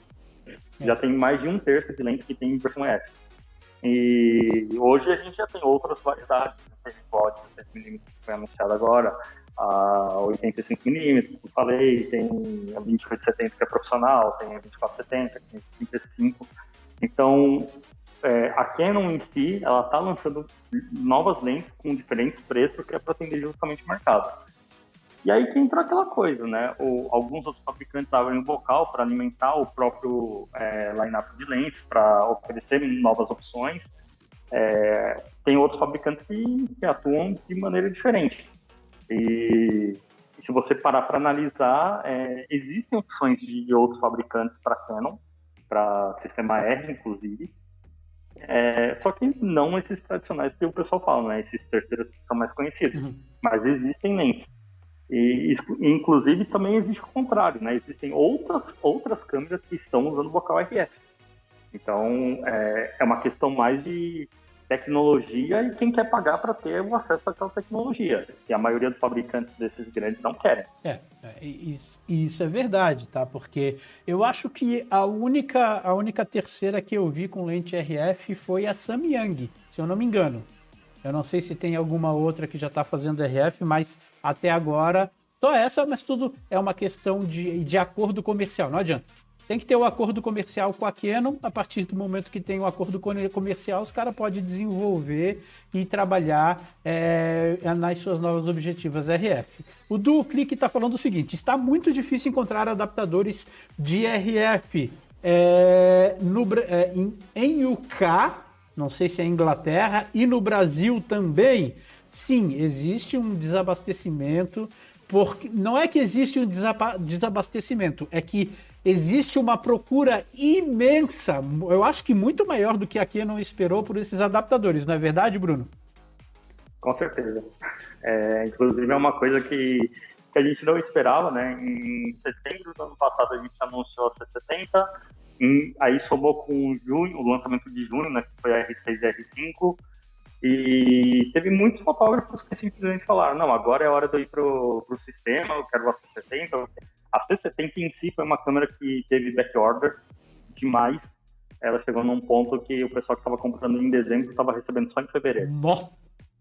E isso mundial. Então a gente não está falando de Brasil especificamente, a gente está falando tipo, de outros mercados.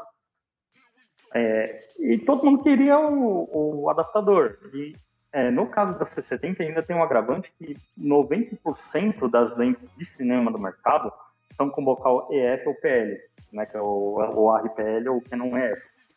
E essencialmente quem compra uma câmera de cinema normalmente quer utilizar lentes de cinema. Você pode utilizar com lentes RF, com lentes EF também, mas o pessoal ele quer utilizar lentes EF, cinematográficas, e esse é o maior problema. Daí o pessoal quer o adaptador enfim. E aí fica essa loucura, né? Exatamente. E aí também tem outra coisa que como a C70 é uma câmera de cinema, teve muita locadora que se interessou por ela. Uhum. E a questão de locadora é o seguinte, os caras normalmente têm uma câmera e com essa única câmera eles têm 2, 3 adaptadores por câmera, que é justamente para caso um quebre, alguma coisa, eles têm um outro lá para colocar no lugar rapidinho, né? Que são o que a gente chama de acessórios mais baratos, né? E com isso a cadeia de distribuição acaba não aguentando, não tem jeito. Mas eu acho que já tem um mês, mais ou menos 2 meses, que eu já comecei a ver em lojas voltando estoque. Não está num preço que era originalmente, mas aí tem inúmeras questões, como o valor do dólar que subiu em meio tempo. Também tem que ver a urgência, porque tem gente que está trazendo através de courier e sai mais caro. Então tem tudo isso que considerar. Tá, legal. Ó, o Luiz Eduardo está perguntando o seguinte, a adesão à tecnologia mirrorless está sendo mais rápida do que vocês imaginavam? Com toda certeza. Também acho, porque querendo ou não querendo, é um diferencial para o fotógrafo, e não só para o fotógrafo, principalmente para o videomaker, tá? Para o cara que não está acostumado com câmera cine, que já tem muita tecnologia empregada há um bom tempo, o cara lá que está nas câmeras que são híbridas, realmente faz uma diferença, cara. Faz uma diferença bem interessante. Vamos dar uma olhada aqui.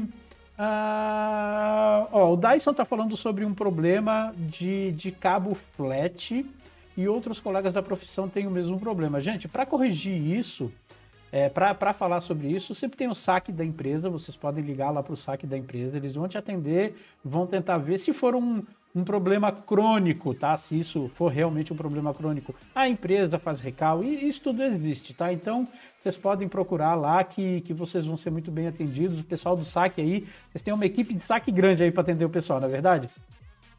Com toda certeza, né? A gente vende muito aqui no Brasil e por conta disso precisa de um serviço de suporte maior. Então a gente tenta acionar na maior velocidade possível, mas claro, né, às vezes tem alguns soluços aí no caminho que acabam impossibilitando isso, mas a gente está lá, o suporte que existe. Ó, o Kennedy Galdino está perguntando o seguinte: boa tarde, tudo bem? Por favor, pede para ele me indicar uma câmera boa e barata, mirrorless e lente para fotografar natureza e animais. Obrigado. Olha, eu acho que a gente pode ir pela opção da RP, né? A EOS RP eu acho que é uma câmera bem interessante, porque vai ser resistente, vai ter um sensor full frame de boa qualidade, né? 26 megapixels. Se ele quiser, ele pode entrar no modo de crop, né, o 1,6 para foto também. E agora a gente lançou a 100-400 RF, que é a versão amadora. Então, é uma lente de, se não me engano, $500. Então, é uma lente barata com esse alcance. E se ele quiser ir além, a gente lançou também 600 e 800 mm f11, né, que são lentes também para o bocal RF, e lentes amadoras. Então não são série L profissional, são lentes mais baratas. Ele pode utilizar com essas câmeras sem nenhum problema. Cara, show de bola. Cara, Na real, se você parar para pensar, todo o line-up tu consegue, de câmeras pelo menos tu consegue usar para fazer esse tipo de fotografia que você quer fazer. Presta atenção em fatores importantes como o ISO, porque em muitos momentos tu vai estar num ambiente que está mais escuro, que o sol não vai estar batendo, então uma R já dá conta do recado, já consegue fazer. Se você faz vídeos também, se você quer fazer vídeo, cara, pensa em uma tele, uma super tele, talvez com uma abertura um pouco maior. É claro que o investimento daí já é maior, mas se você quer ter aquela imagem cremosinha que a gente está acostumado a ver em National Geographic e vídeos afins, você vai ter objetivos aí que tem um investimento um pouco maior.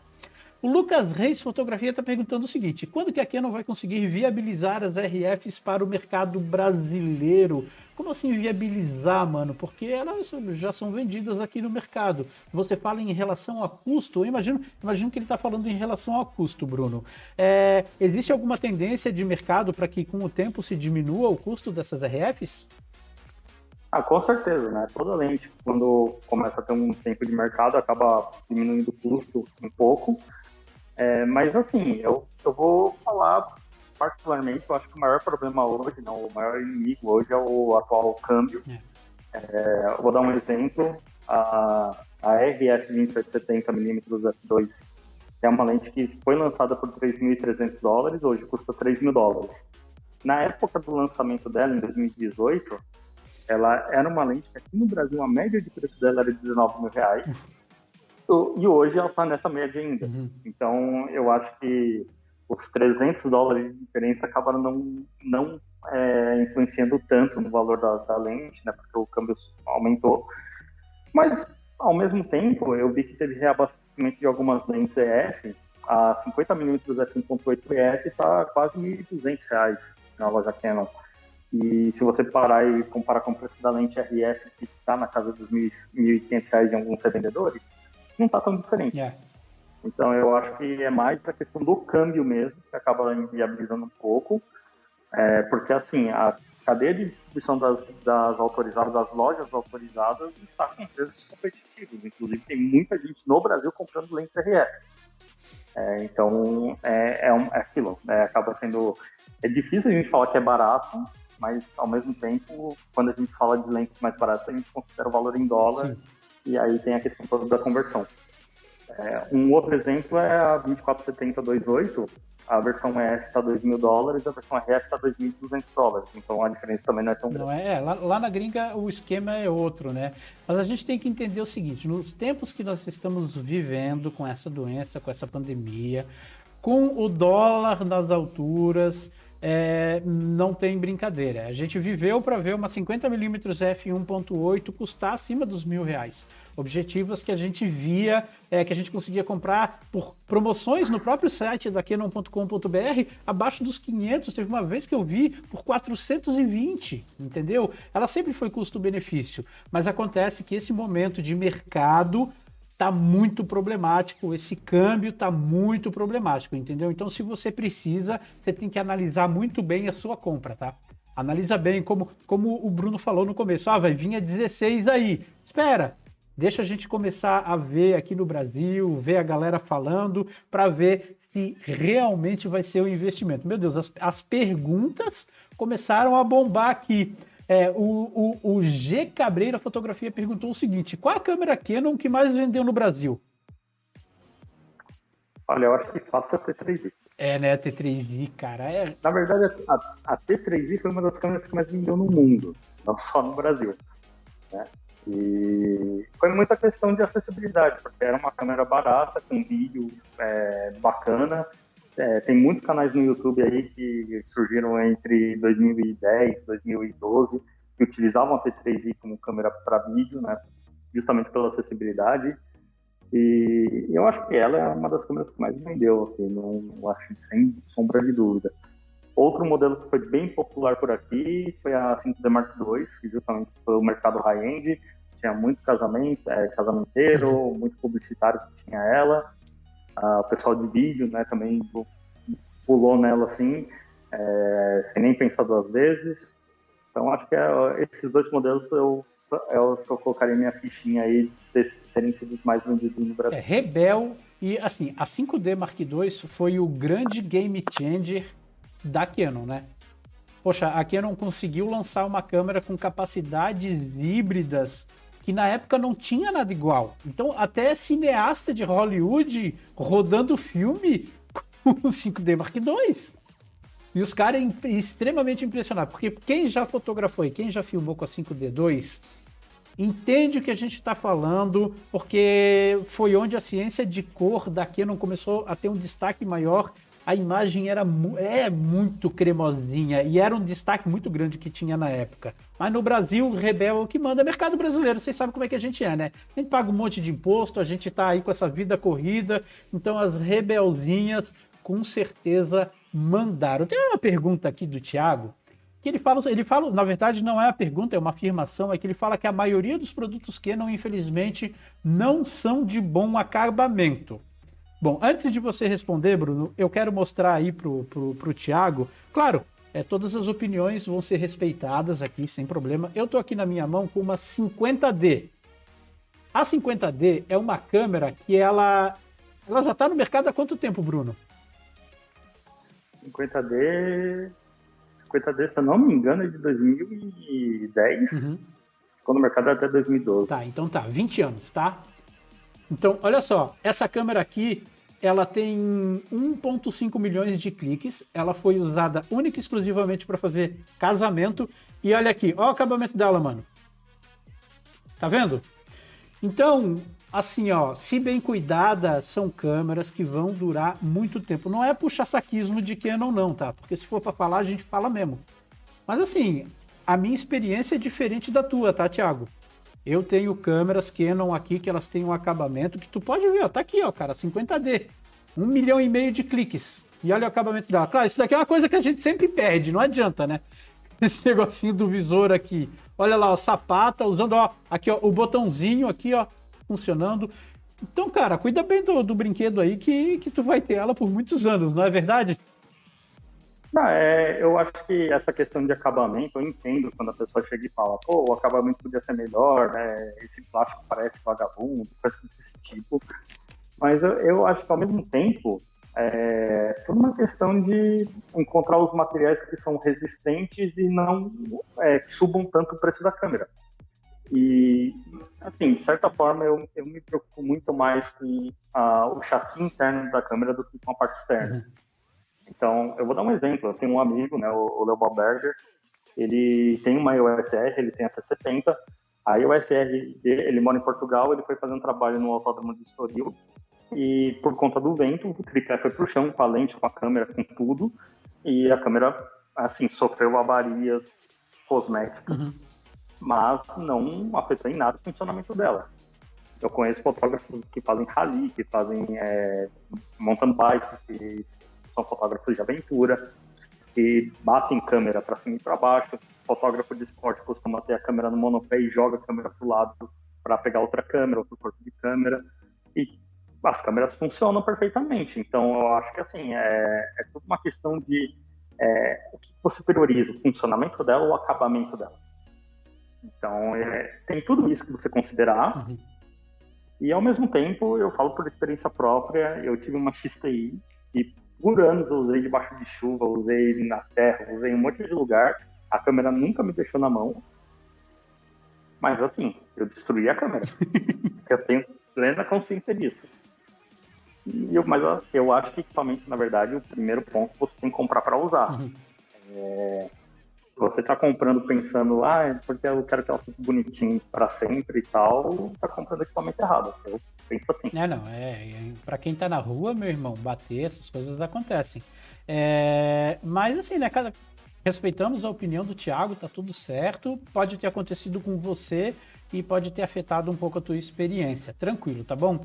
Ó, o Lucas tá falando uma coisa interessante, né? Se a Canon fizesse igual montadoras de PC como Dell, HP e Asus, que fazem a fabricação no Brasil, ajudaria na questão do câmbio. A Canon tinha fabricação no Brasil até pouco tempo, fechou a fábrica, como, por exemplo, a Sony, que fechou e não estava mais vendendo no Brasil, mas a Sony já voltou, tá? Inclusive, eu vou gravar um vídeo falando sobre isso, que está voltando para o mercado brasileiro. E aí, o que vocês daqui não falam a respeito disso? Então, a questão de você fabricar o produto no Brasil é que tem várias nuances.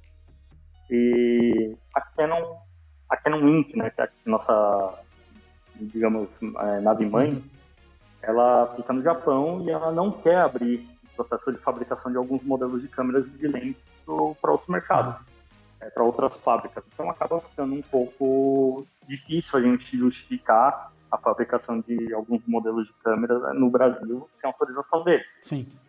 E foi justamente uma definição por parte deles que fez que a fábrica no Brasil acabasse fechando. Teve até um press release aí, explicando tudo isso. Eu acredito que você tenha até feito vídeo sobre isso no canal. Fiz. Também. Sobre sobre a questão de distribuição, a nossa distribuição hoje, especialmente de mirrors, né, da USR, ela é feita pela Merlin Distribuidora, aqui no Brasil, para diversos parceiros e revendas. E justamente a Sony está voltando justamente junto com a Merlin por conta do papel que eles têm como distribuidora. Então, onde você encontrar o equipamento da Canon, você vai encontrar da Sony e vice-versa. Vai ser essencialmente isso. Mas não é o fabricante em si que está aqui no Brasil. É uma distribuidora que está fazendo papel para abastecer as lojas, porque há demanda. E, assim, é muito importante ter demanda, porque concorrência faz melhoria no equipamento. É verdade, cara. E assim, querendo ou não querendo, com tudo isso que a gente passou, todas as empresas tiveram que fazer uma adequação, tá? Porque foi muito difícil, queda nas vendas. Então, entendam o seguinte, como Sony, como Ford, como várias empresas fizeram essa adequação, não significa que elas saíram do Brasil, que elas nunca mais vão voltar. Daqui um pouco o mercado reaquece, daqui um pouco as pessoas voltam a ter um poder de compra como tinham antigamente, daqui um pouco o dólar começa a baixar um pouco, e aí o que vai acontecer? As empresas vão ver a vantagem de estar aqui no Brasil e vão voltar, tá? Vão voltar. E quando fizer sentido, isso, cara, querendo ou não querendo, vocês têm que pensar o seguinte: empresa é empresa. A empresa, ela tem que ter o lucro dela. Não adianta. A empresa, ela quer ajudar o cliente, ela quer estar do lado do cliente, mas no final das contas, se a empresa não tem lucro, ela não existe, ela não trabalha. Então as adequações existem. Aqui no futuro tem possibilidade de ter fabricação de novo na Zona Franca de Manaus. Eles fabricavam câmeras como o T100, a T7 Plus, entendeu? Então, quem sabe aí a gente volte a um tempo e a gente consiga ter, sim, vantagens fiscais que o Brasil dá e que ajudem aí a diminuir um pouco. Mas pensem, tá? É dólar. Dólar. A brincadeira sempre é dólar, tá bom? Ó, o Tony Amaral tá falando o seguinte: minha 6D já tenho há 5 anos, tá top ainda. Tudo funcionando perfeitamente. Trabalho cobrindo marcenaria com bastante raspa de madeira e poeira. E tamo aí, cara, tamo aí. Uma pergunta do C. Cabrieira Fotografia. Quem não pensa em criar uma Action Cam para brigar com a GoPro? Cara, eu vi no site de vocês esses dias uma handcamzinha pequenininha, zoom, que vocês lançaram há pouco tempo, né? Ah, você tá falando da PowerShot Zoom. Isso, essa mesmo. A PowerShot Zoom, na verdade, a ideia dela é ser um monóculo, por assim dizer, né? Mas, é um produto que foi pensado para o público amador, que quer, por exemplo, acompanhar o filho num jogo de futebol. Tem uma aqui, ó, a produção trouxe. Olha só, nossa, ele é maior do que eu pensava, cara. Então, é para acomodar justamente o jogo ótico, né, que tem aqui dentro. Mas, é um produto interessante para o pai de família que quer acompanhar o filho jogando futebol, ou alguém que quer levar uma câmera para um festival, para alguma coisa, para acompanhar de perto o artista, vai ficar um pouco mais afastado. E tem uma gravação como uma recordação, né? Exatamente, mas assim, sinceramente, isso aqui não foi pensado em ser uma câmera, isso aqui foi pensado em ser um binóculo. Primeiro, que grava uma imagem e que é interessante para o pessoal. Agora, falando especificamente nisso, lá fora a gente lançou uma câmera chamada, se eu não me engano, Ivy Clip-On. Ah, sim. Que é uma câmera que ela tem um mosquetão que você prende na bolsa, no cinto, coisa do tipo. E essa câmera, ela pode ser considerada uma câmera de ação, porque ela não tem tela, não tem nada, você pode usar para bater e afins. Mas é uma leitura do mercado, né? O pessoal que usa câmera de ação normalmente monta em carro e afins. E essencialmente eu conheço gente que faz isso com 80D, com SL3, com M200, com M5. Então é mais uma questão de como você enxerga a câmera. Vocês colocaram esses dias uma grandona num drone. Foi a R3 que vocês colocaram? A R3 foi o Peter McKinnon que colocou no vídeo dele, até que caiu no chão e, voltando naquele assunto de acabamento, não aconteceu nada com a câmera, aconteceu com a lente, mas não aconteceu nada com a câmera. Foi R5. Eu com Corteta, a gente colocou a R5 na Stock Car e na Mitsubishi Cup. Caraca, os caras colocaram R5 os caras são malucos, mano, meu Deus do céu. Ó, o Fábio tá perguntando o seguinte, ó, gente, nós já estamos chegando no final da live, já temos 1 hora e 45 minutos de live. Eu sei que a gente ia ficar, se desse, a gente ficaria aqui até não conseguir mais, fazendo perguntas pra galera da Canon, que é muito interessante. Eu confesso que eu gostaria muito de ter uma produção como a sua, que eu falo uma câmera e aparece uma mão assim, com a câmera entregando, coisa mais linda do mundo. Eu vou aproveitar, isso aqui é graças ao pessoal da Casa Canon, eu tô aqui na Casa Canon hoje. A gente está começando a voltar, né, aos poucos aí, com a vacinação e tudo. Então a gente vai começar a aparecer mais aqui da Casa Canon nessas lives aí. Final do ano eu quero ir para São Paulo, ter oportunidade de gravar de novo aí na Casa Canon, ter oportunidade de gravar com algumas câmeras, encher o saco de vocês para ficar brincando com essas coisas, com essa C70 linda que tá aí, quem sabe aí com uma R3 e gravar um vídeo pro canal. Gente, ó, aqui o Fábio tá fazendo uma pergunta legal. O grip de bateria para R6 já está disponível no Brasil? Sim, através da minha distribuidora. Tem um link no canal deles, que é onde comprar, né, quem são os revendedores.